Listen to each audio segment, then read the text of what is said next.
Hello there, ladies and gentlemen. It is me, Parker, and today we will be doing the British bombers. Last time we did the British torpedo and dive bombers. I'd mixed results on the forums, but you know, some people wanted it, most people didn't, because bombers are far more interesting, and that is what I'm going to do. I'm going to split this video into two pieces, tier 1 and 2, and then next video I'll be doing tier 3, 4 and 5, otherwise this video will probably be about 40 minutes long. And I don't want a 40-minute long video. Actually, it won't be 40 minutes, probably be closer to, I don't know, 20, 30 minutes. Well, we'll see as we put it together next to see how long it goes. So yeah, let's get started, shall we? At tier 1.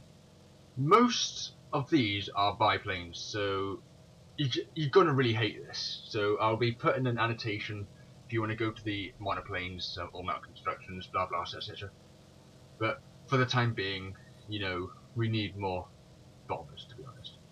And we're going to put in as many as humanly possible, and that includes biplanes.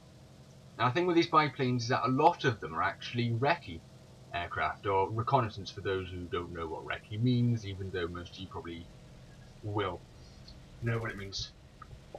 But because they had the ability to carry bombs and bomb the shit out of things, then they're going to be in this. Okay, let us begin. At Tier 1, the Fairey 3. The Fairey 3 was a Royal Navy carrier-based recce aircraft. However, because it was capable of carrying bombs, it is in this list, like I said earlier. It entered service in 1918, but was later retired in 1941, so it had a very, very comfortable length of time. Why it was in that long? Because it was pretty fucking useless. But, you know, such was the British aircraft from 1980. They kept them biplanes for some stupid reason, don't know why, but even though they're outdated to hell. But yeah, let's continue. It could carry 500 pounds of bombs and had one fixed forward 303 and a rear 303 for defense. It had an insane, massive speed. In fact, it was blistering, 192 kilometers per hour or 120 miles per hour, and could climb at 4.2 meters or 8.3 feet per second. So this is definitely going to be in the very bottom of the bombers list. This thing will not stand up to any fighter that it comes across, and I mean none. The Swordfish can, you know, can't fend for itself, but it can at least do something. And it doesn't really have that much of a bomb load. But it was a recce aircraft, and this thing could more actually. Actually, I got a bit earlier. This thing could be used. You know when tanks and ships come out like full blown. I actually want reconnaissance aircraft to come in. I really want recce aircraft to come in. You know, spot tank, get kill assists for them. You know, they could be like the Jones of the Stork. British could have the Fairey 3 or another one maybe. But yeah, let's continue. I'm rambling quite a bit. There can be three versions of this aircraft: the 3B, the 3D, and the 3F Mark IV. The 3 Mark V is the Fairey Gordon, but so that would be in the same section. You know, the 3B was 3 versions, but 3B was there'll be 4 versions. Not 3. 3B will be capable of carrying 3 230, but for the sake of the game, 250-pound bombs, and was a float plane. The 3D and the 3F Mark IV was capable of carrying 500 pounds of bombs. The aircraft saw some service in World War II, but mainly as a reconnaissance aircraft. It wasn't used to bomb things, which was, I think, a saving grace to anyone who flew it. Now, the Fairey Gordon. This will be, I will like this to be in the same, the same section, like when you click it and you got the 4 different versions. But because this is not entirely different plane, but just going to do it a bit separately. So it was a biplane-like bomber that saw service from 1933 to 1943, very late in the war. Well, not very late, but late in the war, but not. Well, it saw that in the Royal New Zealand Air Force, not the RAF, the Royal New Zealand Air Force. It was capable of carrying 500 pounds earlier and had a fixed 303 and rare 303. had a top speed of 240 kilometers per hour, or 145 miles per hour, which is actually quite an improvement over the Ferry 3. Could climb at 5.1 meters per second, 16.7 feet per second. So yeah, it was quite impressive, that thing, but had a new engine, so I'm not surprised. There can only be one version of this, you know, the Mark 1, and the second version was a trainer. There was just about no service of this aircraft in World War II whatsoever, or any war, apart from it was used in Habbaniyah against Iraqi forces which were attacking schools. So that's quite interesting. Okay, the Vickers Type 264 Valentia. It was a biplane cargo aircraft. However, it could carry quite a few bombs, so this is why it's here. Put into service in 1934 and was retired in 1944. It could carry 2,200 pounds of bombs, but unfortunately it didn't have any defensive armament, so it will be easy prey for any aircraft, even the useless Japanese biplanes, which are... It could go along at 209 kilometers per hour, 130 miles per hour, and could climb at 3.6 meters or 11.8 feet per second. But for the sake of War Thunder, I think it will have 2,250, because just that, like 400-500 and the 250 or something. There was only one version of this aircraft, the Mark 1. The aircraft saw service in World War II, but it mostly saw service as a transport. But when it was absolutely needed, it was used as a bomber by both the British and the South African Air Force, actually, during the North African campaign and the East, Northeast, yeah, East, I think it was East. I think that was another aircraft. I think this would do wonders, as it would be a very interesting plane, as it has no defensive armament and it has quite a few bombs. Which tier? Not as much. Actually, yeah, about as much as the HE-111. Actually, no. It has nowhere near as much. The HE-111 has 4,000 pounds. Well, 4,300 pounds. 4,000 pounds. It's 2,000 kilos. It's a lot of bombs. Next on the list, the Bristol Bombay. The Bristol Bombay, although mainly used as a transport, is more than capable of being a medium bomber, which it was used for. It was introduced in 1939 and was retired by 1944. It could carry a healthy amount of 2,000 pounds of bombs and had 2 303 machine guns in turrets in the front and the rear of the aircraft. It could move at 309 km per hour, which is very nice in comparison to earlier planes, and had a nice climb rate. Actually, it's a very bad climb rate of 3.8 meters or 12.5 feet per second. There was only one version of this produced, the Type 30 Bombay Mark 1, because the other two, the Mark 2, Mark 3, whatever, they were never produced. They were planned, but they were never in production. It never left the drawing stage. I thought, I don't know actually. Maybe there were some prototypes, but even if there were, they would never put in production. Because, whatever. Even though it was not used as a bomber in Europe, it had its use supplying British troops in France in 1940. However, where it mainly shined was in the Middle East, where it was used to bomb western deserts. Used to bomb in the west, not bomb western deserts, but bomb in the western deserts. But when the Wellington bomber took the shine, it was just used as transport supplies. The famous part of this, but you can just tell how bad luck this aircraft was. Actually, it can be good luck if you think of it another way. But this aircraft was used to carry Lieutenant General William Gott to West Africa. However, it was intercepted and shot down. And you know what that means? That was when General Bernard Montgomery took the sea. So it was never intercepted or shot down. The war could have gone very, very differently. You never know. Could have been better than Montgomery. Could have been worse. You never know. But yeah, so that Montgomery got the stage. Right, next one. The Fairey Battle. The Fairey Battle was introduced in 1937 and was retired in 1949, which is a nice healthy amount. Despite its service in the war, it was a huge, massive disappointment.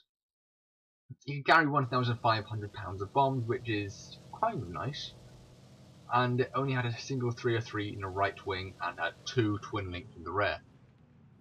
You could fly at 413 kilometers per hour, which is it's alright, and it could climb at 4.2 meters per second. There can only be 2 versions of this aircraft, the Mark 1 and the Mark 5. The Mark 5 is just had a more powerful engine than the Mark 1. I don't know what happened in between, I don't know, but I don't care. By World War II, the aircraft was completely and utterly obsolete. It was shot down easily. There was no replacement, so it was the only thing that they could use. They had to use it because there was no other bomber that they could possibly use. Despite its obsoleteness, it shot down the first aircraft that the RAF was credited with, a Bf-19. Despite this, however, it was 160 kilometers per hour slower than the most basic Bf-19. And its defense didn't help either because, they're 303s, it's not going to do fuck all. It was used to attack bridges and other strategic targets but suffered horribly against AA fire. But mainly the Luftwaffe because, they're very obsolete against aircraft. Blah blah, etc. etc. It was eventually switched to night raids, but when the newer and far better and shinier and faster and more armoured strike aircraft came into existence, it was quickly replaced. It was still used, but it was still considered very poor. I actually wonder why it was retired in 1949. To be honest, if it was that useless, surely they would have just cancelled it after like 1940 or something. Right, that is tier 1 done. Very badly said, but now we are going on to tier 2, the Handley Page HP-54 Harrow. It was a heavy bomber that saw service from 1937 from 1945, and let me get this straight, it was not a heavy bomber. It could carry 3,000 pounds of bombs and had 4 303 Lewis guns for defence. It was relatively slow at 322 kilometers per hour, 200 miles per hour, and had a poor climb rate of 3.2 meters or 11.8 feet per second. So, because this is tier 2, it's going to be facing things like Bf-9s, Yaks, and other Spitfires if playing arcades, whatever. So this thing is going to be intercepted and it's going to be shot down very quickly unless it has close air support. And it's 4 Lewis guns. It's 303. It's not going to do much. If it had 50 cals, yeah, sure enough, fair enough. But it's 303. You know how bad the Spitfire is with the 303s. It's bad, horrible. That's what the cannons are the best. Although there will probably be one version of this aircraft, however, I think there might be 2. The Mark 1 and the Mark 2 were pretty much exactly the same. However, the Mark 2 has more powerful engines, so why not both? It's whatever. At the start of the war, the Hampton was becoming more and more obsolete, and modern bombers took its place instead, such as the Wellington and God knows what else. Although its use as a bomber in the war was virtually zero, in fact it did absolutely nothing as a bomber in the war, I think. I'm fairly sure it did absolutely fuck all. It did perform mine-laying duties in the early parts of the conflict. Any more than that and it was basically a transport.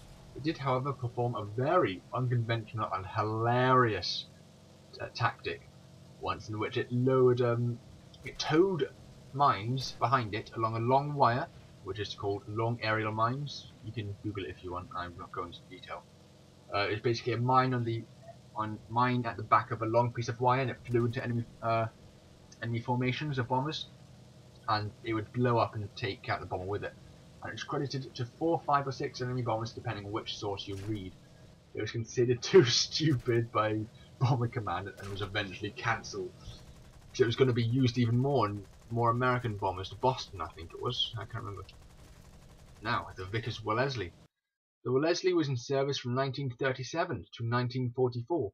It was capable of carrying 2,000 pounds of bombs with a 303 in the wing and a single rear-mounted 303 for defence. It had a speed of 369 km per hour, 228 miles per hour, and could climb at 3.2 meters or 10.8 feet per second. I don't know why I'm going in climb rate, they're all pretty shit. I reckon there can be two versions, the Mark 1 and the Mark 2. The Mark 1 is pretty much, yeah, it's just a first production model. It's not a prototype, the prototype was before, blah blah. This Mark 3 had the single piece canopy, don't know why I had the Mark 2 in there, let me just delete that. Oh, fuck you, thank you. Yeah, the Mark 3 had a single piece canopy, so, you know, I don't know why, it just looked better I suppose. By World War II, the aircraft was mainly, if only, being used in the Middle East and the African campaign. It fought Allied forces in Eritrea, Ethiopia and Somaliland. However, it proved obsolete, but it did form a large part of the British bomber forces and did carry out quite a few raids. However, it did prove pretty bad when it came to air attack, as was proved when when Mario Vicentini, an Italian ace in the CR-42, shot down one of the aircraft. However, it was still used many times for bombing raids before being used for maritime roles in 1942. Despite the aircraft not being a major aircraft, a lot of the design was implemented into the Wellington, one of the toughest two-engine bombers of the entire war. Because I'll be doing a video on specific bombers and fighters later on. I just can't be bothered to do it now. It requires me to do a lot of research, and I'm not really that into a lot of research. I'm doing a Spitfire now though, but that's got to be ages off. Next one, the Hanley Penge Hampton. The Hampton was introduced in 1938 and was retired in 1943. It could carry 4,000 pounds of bombs, or could carry an 18-inch torpedo, and had 4 or 6 defensive 303 machine guns, depending on the version, I think. Whatever. It could fly at 397 km per hour on 247 miles per hour, and had a climb rate of 5 meters or 16.4 feet per second. There can be 3 variants of this aircraft, I believe. The Mark 1, the TB Mark 1, and the Mark 1 Hereford. The Mark 1 is the first production model, whereas the TB Mark 1 was converted to carry torpedoes and had racks under the wings to carry a 500-pound bomb on each. In all intents and purposes, the Hereford is the same. However, it had different engines, so it was more powerful, but were pretty much very unreliable. But whatever, it wasn't very unreliable, it was just more unreliable. Even though it was fast and it was agile, it was easily destroyed by German fighters that came to intercept it. And because of this, it had a short service in the war. But it did continue as a night fighter over Germany and mine laying in the North Sea and French ports. Nearly half of all the 714 Hamptons built so far were shot down, which is quite a pity. That is a massive loss rate. That is huge. It was taken from its bombing role in 1942, and Coastal Command soon gave it a job, which is good. And a torpedo bomber and a recce aircraft. Wow. Yeah, pretty nice. How many bombs could it? 4,000 pounds of bombs. That's really nice. The Bristol Buckingham. Oh fuck, I've got a few on this. Oh, not as much as that one. Yeah, you'll see them. The Bristol Buckingham. The Buckingham was a British medium bomber that was used from 1943 to 1945. It could carry 4,000 pounds of bombs, which is quite a bit, and had a defensive armament of 10 7.7s, .303s, making it a fair bit more protected than the useless Wellington in the game. It had a maximum speed of 531 km per hour, which is actually pretty fast. Did I say miles per hour as well? No. Whatever, I'll say it anyway. 330 miles per hour. I could climb at 10 meters, 32 feet per second. That is awesome. Not awesome, but for a bomber, that's really good. Yeah. Had more defense than the fucking Wellington. Wow, the Wellington is pretty useless in the game at the moment. Even though it was very tough in the real world. The Brigand, which was a dive bomber variant, actually, I should have done this in the early video, however, I completely forgot about it. I didn't forget about it, I didn't know it existed, but however, I'll put it in the same thing as Buckingham because, you know, why not? It would either be in the heavy fighter section of the tree, or maybe a dive bomber, as it was primarily a dive bomber. It was never used as a heavy fighter, I don't think, but it could have been, if it had to. I am still going to put it in the same thing as the Buckingham because it was it was a variant of it. Why not? The Brigand was produced from 1946 and was later retired in 1958. It was capable of carrying 2,000 pounds of bombs, a 22-inch torpedo, which is far better than 18-inch, because you know more high explosive capability and bang, dead. Or 16 60-pound rockets. In other words, a shit ton. It could carry a 22-inch with two 500 kilos, or it could carry a 2,000-pound bomb, or a 2,000 or two 1,000 pounders. And assume it could have 16 60-pound rockets with them. It was capable of carrying. It was capable of 576 kilometers per hour, 358 miles per hour, which is very fast actually. That's really quick. It could climb at 7.6 meters or 24.9 feet per second. I think this actually should be in tier 3, early tier 3, because this thing is fast. It's really fast. It's not really fast, but it's fast enough. This is quick. I can only see one variant of this, the B1, which had either the Centurus 6 or the Centurus 11 engines, and were the main bombers of the variants. Wait, hold on a fucking minute. No, that one's for the Buckingham, the B1 Centurus 6 of it. The B1, which is the Brigand, that's the only one that can be used already. This is confusing. I should have done it separately.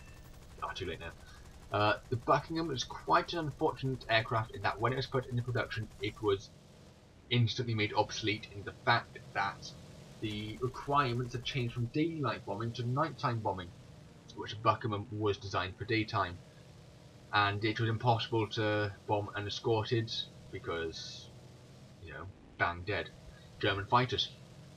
It was instantly made obsolete by the introduction of the Mosquito, which is a fantastic aircraft. So unfortunately, it was decided that it would replace the losses of Wellingtons in the east. It was quite a great decision, as it had superior range over the Mosquito, making it far better for the Pacific theatre. However, after problems were encountered with handling, it was cancelled. It was still put in use, although not as a bomber, but as a fast transport. I need a better mate. Even I can tell this is going to be all. What's he saying? Anyway, the Brigand, now, it had quite some service done. It had quite a few problems, but it was fixed. I'm not going to go into detail, I'm just going to do a quick thing because I don't want this to be rambling on too long. It saw quite some service, replacing a Beaufighter actually, because it was that was a World War II era aircraft. The Brigand was after World War II, so it's going to be better. It saw service in Malaya and gave successful results in its first support operation against communist guerrillas. It was used constantly and provided much needed air support in the thick jungles, especially with convoys, because jungles are very thick, you're not going to see where the enemy are. So it's going to be very useful when it's escorting convoys and providing air support for them. Once the problems were solved, you know, like I said earlier, there were problems, but I'm not going to go into detail. They were solved and considered an absolutely fantastic aircraft by its crew. Had an amazing range, so that allowed it to hit targets all over Malay. And that is the Buckingham and the Brigand. Now we've got two more. The Albemarle. Armstrong, Whitworth, Albemarle. Whatever. I can't pronounce it. Albemarle, whatever. The Whitworth entered Albemarle, I'll change this, entered service in the RAF in 1941 and retired 4 years later in 1945. It could carry 4,500 pounds of bombs and had 4 303 machine guns in its dorsal turret for defence. It could fly at 426 kilometers per hour and could climb at 5 meters per second, or 16.4 feet per second. There can only be one version of the ST Mark I, which was the production variant, which were mainly used to transport troops and paradrops and stuff, and tug marks and whatever. The Albemarle Never saw service as a bomber during the war, but had the capability to do so. Aircraft can be an issue of debate, but I think it can be used. It was used quite extensively during paradrops on D-Day. In fact, it was claimed that it dropped the first paratroops during D-Day. So yeah, you got that. This is quite a lot. How many words is this? Wow, this goes on for 2 pages. Oh, fucking hell. 1,350 words. Get your popcorn, kids. Right. Most of this is just different versions, because the versions are quite extensive. And I've got a long story to say as well. So, yeah, the Short Sunderland was by this. Let me get this straight. This is by far my favourite aircraft in this entire list. Tier 1, Tier 2, Tier 3, Tier 4, and Tier 5. Yes, you heard that right. There is a Tier 5 aircraft in this. And I'll let you know later when I do the Tier 3, 4, and 5 video. It is by far my favourite aircraft. But it's because it's a beautiful aircraft. I even got a picture of that. I'll take a picture of that soon. It entered service in 1938 and enjoyed a long career until 1959, or in the Royal New Zealand Air Force until 1967. For the Mark 1, for this, there's quite a extensive between them. The Mark 1 could carry 2,000 pounds of bombs, had 7 303 machine guns for defence, and could carry mines and depth charges for hunting U-boats. It could fly at 336 km per hour. Maybe slow, but considering this thing took a beating. It was like a H6K. That thing could take a beating. This thing could take an even more a beating. And it could climb at 6.1 meters per second, which is quite impressive considering its size and weight. Had 4 engines as well. It was a seaboat. I don't think I said that. Yeah, I said a flying boat. No, I didn't. Never mind. But yeah, it was a flying boat. It was 4-engine seaboat. It was far better than anything the Americans had. That's my personal opinion, because I'm biased as fuck to Britain and Germany, but more to Britain because I'm British.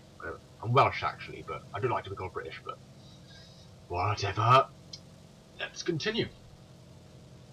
Right, this is going to be quite long. No, wait, the long bit is the history. Right. I believe there can be 6 variants, which is quite a few actually, but considering that the different versions were quite extensive between them, I think it can be done, or will be done. The Mark 1, as you read, can carry 2,000 pounds of bombs, 7 machine guns, blah blah, etc, etc. The Mark 2 had retained the same engines, however, had a 2-speed supercharger, meaning that it could start off with a higher weight than before, so maybe more bombs or more equipment. The dorsal hatches were replaced with open gun positions, and the single nose gun was replaced by a double nose gun, increasing the gun number to 8. Mark III had a better hull layout, meaning that it had a bit of an improvement on its speed and agility, as well as for the use on the sea, as the weight put a toll on the aircraft while it landed in the water. Because, you know, weight is a massive effect, and blah blah, etc, etc. And because water is sticky, if you don't know, water is sticky, and if you try to take off on water, it sticks and it prevents you from taking off. You can take it off, but it might take longer than usual.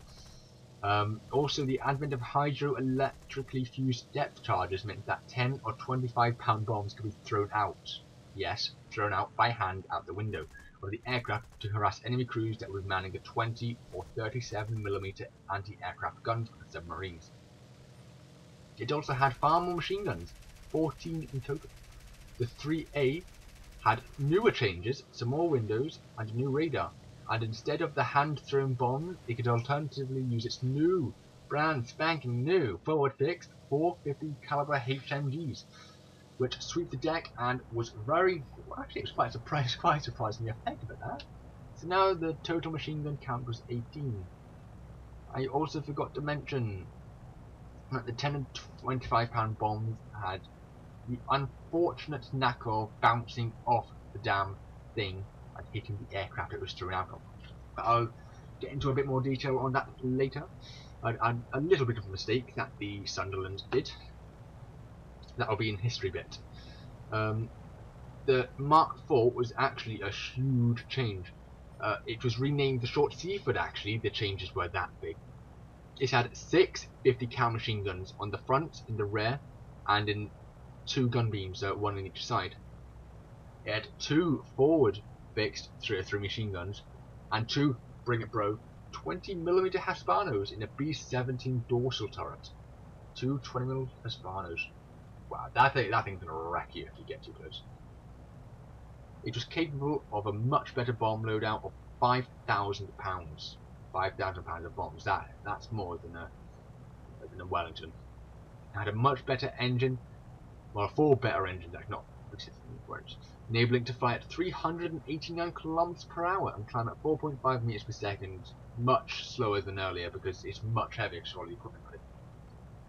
It also had stronger wings, a larger tail plane, and a longer and better shaped hull, which was needed for better performance in the water because of all that weight added and just the stickiness of the sea, etc. The Mark IV was pretty much the same as the Mark III, however, had more powerful engines. And instead of the engines that it had, I think they were Merlin. I can't remember off the top of my head.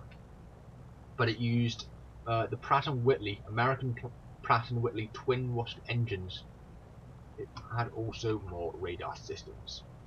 Right, now to the history. Despite British efforts to seek and destroy submarines, they were very, very disorganised. However, the Sunderland became very useful at training crews and rescuing crews from destroyed ships in the Atlantic and elsewhere. North Sea, South Sea, Pacific, Russia, wherever. Anywhere really. At one time it succeeded in rescuing the entirety of a ship's crew, which was 34 men, despite it having 11 crew, so it could carry 34 men, which is a lot more than the Catalina. I think it was much, yeah, it's much more. The aircraft soon to be very hard to destroy and was nicknamed the Flying Porcupine, or the Fliegendes Stachelschwein. I just butchered that. Anyway, its rugged design and had 14 303 machine guns sticking out, killing anything it hit really. Even though they lacked the hitting power to destroy enemy aircraft, there were so many of them that it didn't matter. You're gonna die if you get too close, as I will say now in this legendary encounter, proving that it was more than capable of being able to take care of itself. Oh, right. The legendary encounter then. Get your seats and start crying because it's got a sad ending. One legendary encounter was when a Sunderland 3 was intercepted by 8 Junkers 88C heavy fighters over the Bay of Biscay, which is the sea which is north of Spain and west of France, that little bit there. The crew of 11 was on board attempting to search for a downed airliner that I believe was shot down by German fighters and to search for any survivors. However, instead of finding the aircraft, they found 8 Junkers 88s, very angry 8 Junkers 88s, and dropped all of its bombs and depth charges to reduce the weight, and the engines were throttled to maximum power. 2 of the Junkers made a pass from each side, hitting the aircraft and destroying one engine, while the Sunderland pulled off a corkscrew maneuver somehow. Another pass, the dorsal turret shot down the aircraft, but another Junkers 88 hit and disabled the rear turret, but was shot down by the dorsal turret and front turret.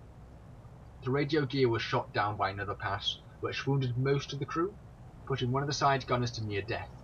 Another Junkers 88 tried to attack from the rear, however the rear gunner managed to presumably pull a Jeremy Clarkson and shout the rear turret into working and shot that down. The Germans, probably wondering how the fuck this aircraft was still flying, continued to attack. The nose gunner then set an 88 Junkers 88's both engines on fire, and then the Sunderland hit 2 more. Only 2 of the Junkers 88s made it back to base. However, this Sunderland was still incredibly heavily damaged, and the crew threw all that wasn't needed. And I presume all the guns as well, because it's bad weight. I think they kept guns in, because if they were attacked again, they needed to defend themselves again. So they probably threw radio equipment, you name it, chairs. But yeah, they threw all that, nursed it to back to the Cornish coast, landed at Prasands. The pilot was Colin Walker, and the crew carried their dead comrade on shore while the sea broke up the Sunderland. The locals took in the crew and gave them medical treatment. Walker received the Distinguished Service Order, and so did several of the crew. Why? Why didn't all of them get it? They all deserved that medal. It's fucking pathetic. Anyway, it doesn't end with a happy ending, as I said earlier. Get your hankies, people.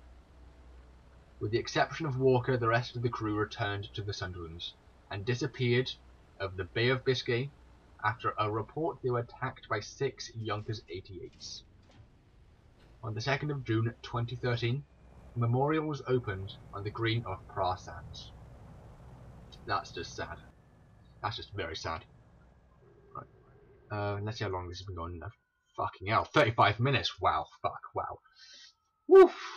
Anyway, let's get this over with, because this is the last one before we get onto tier 3, which will be another video. I don't want this to be an hour-long video. I really don't. I'm not in the mood. I'm tired. That's probably why my voice is all... Anyway, enough rambling. It also proved itself very well in the Mediterranean, where they performed evacuations when Germans invaded and took Crete. As more and newer weapons were added to the already overkill armament of the Sunderland, more and more were added, effectively making it an anti-German flying boat. It also made it an anti-Sunderland flying boat, as in some instances bombs were so useless some actually bounced off the submarines and hit themselves instead. In one incident, they bombed their own submarine, doing nothing more than bursting its own lights, which was a German U-boat. They're probably going, "Oh, it's happened!" That's a bad German accent. Anyway, as the anti-submarine technology progressed, ASV Mark II radars made sure that the anti-sub meter was at the absolute maximum, and then it went down again as the Germans fitted anti-radar radar, or METOS. It wasn't a radar, ignore that, which warned them that radar was detecting them.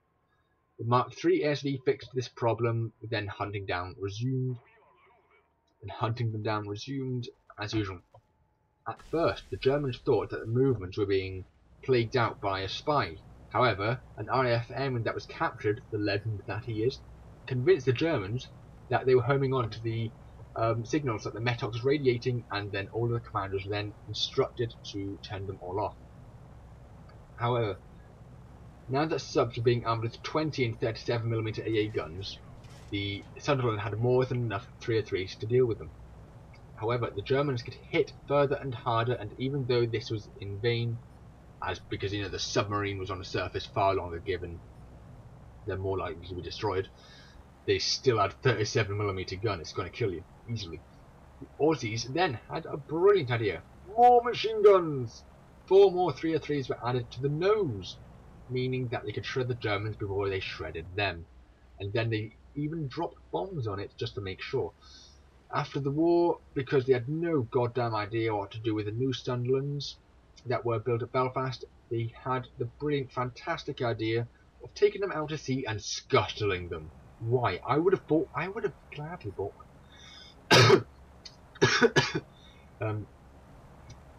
because why they scuttle them? Put them in a museum. Take them to America, put it in a museum there. But yeah, in any case, in Europe, it was taken out of service, but it had far more use in the Far East, where runways were very scarce, far and in between. So it did see service until 1959, or like I said, 67 with RNZAF, the Royal New Zealand Air Force. It also saw some service in the Korean War. Right, before you get your knickers in a twist, there was a lot of different sources I read this Sunderland from, so I wanted to get the absolute maximum information. However, the sources were, to be fair, very bad. Not bad, but there were so many different sources saying so many different things. I just put in what sounded more realistic. But if you know there's something wrong with this, just comments or whatever. But yeah, that is tier 1 and 2.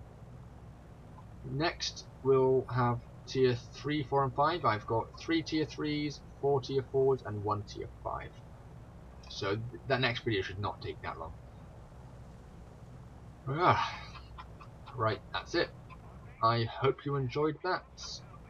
I certainly enjoyed seeing it. even though you probably cannot understand the fucking word I am saying. I need to get a new mic, and I'm too poor to get a better one. Yeah, I'll take a picture of that Sutherland now that I got on my wall. I'm going to get an FX model actually. I got it on here. Yeah, enjoy the rest of the gameplay that is currently playing. If I do get around to doing that, or I might as well just put a black thing in the background or something. Anyways, I bid you good day, ta-ta, good day, blah blah, whatever, good luck. Cheerio. Wait, that's not the off button. This is... Ah.